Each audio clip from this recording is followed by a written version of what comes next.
Pemilu datang lagi. Perang media sosial pun ramai kembali. Pertempuran dunia maya bukan cuma melibatkan para kandidat dan tim suksesnya, tapi juga para simpatisan yang habis-habisan membela jagoannya. Mengunggulkan prestasi kandidat yang diusung jelas jadi langkah utama. Namun dalam perang ada strategi hitam. Tak cukup menjual kekuatan calon yang didukung. Kalau bisa sang lawan juga dicari segala kelemahannya. Tujuannya menunjukkan kepada publik kalau ia bukan pesaing sempurna. Mengupas rapor merah kandidat sebenarnya sah-sah saja selama hal itu berdasarkan fakta. Informasi ini tentu berguna bagi masyarakat.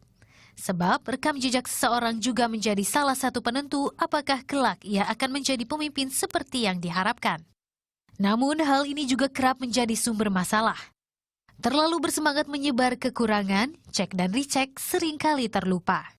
Berita bohong pun terlanjur tersebar. John Riah Ukur Ginting alias John Ru, seorang aktivis media sosial, pernah tersandung masalah ini.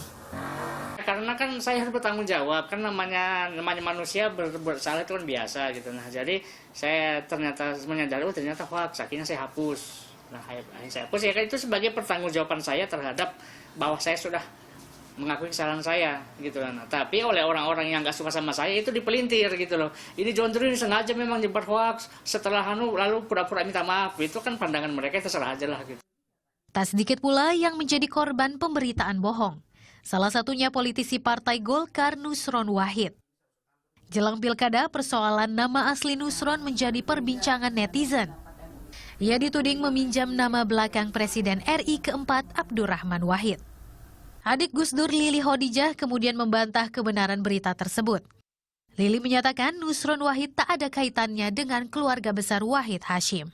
Begitupun Nusron yang turut mengunggah sejumlah dokumen untuk buktikan keaslian namanya. Enggak, saya nggak merasa dirugikan, ya biasa saja. Yang penting publik kan sudah menilai siapa yang benar, siapa yang tidak. Kan orang publik udah tahu kok, udah pada cerdas. Siapa orang yang menggunakan akal sehat, siapa yang tidak menggunakan akal sehat. Itu sama-sama sudah tahu kok. Gitu. Disengaja atau tidak, sesungguhnya menyebar berita bohong melalui media sosial adalah kegiatan berbahaya. Berhadapan dengan hukum menjadi risikonya. Kasus terakhir beredar di dunia maya, arahan yang disebut-sebut dari Kapolri tentang pelaksanaan pilkada dan dianggap berpihak pada satu calon tertentu. Kapolri tegaskan berita tersebut bohong. Kepolisian pun bergerak, petugas cybercrime diturunkan.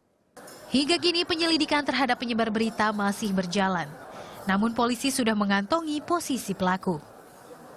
Jadi kami ingatkan kepada seluruh lapisan masyarakat, kita punya Undang-Undang ITE, di Undang-Undang nomor 11 tahun 2008, khususnya pasal 28 ayat 2. Jadi itu adalah suatu perbuatan pidana, menyebarluaskan informasi berita bohong yang tidak didasarkan fakta adalah merupakan delik pidana di negara kita.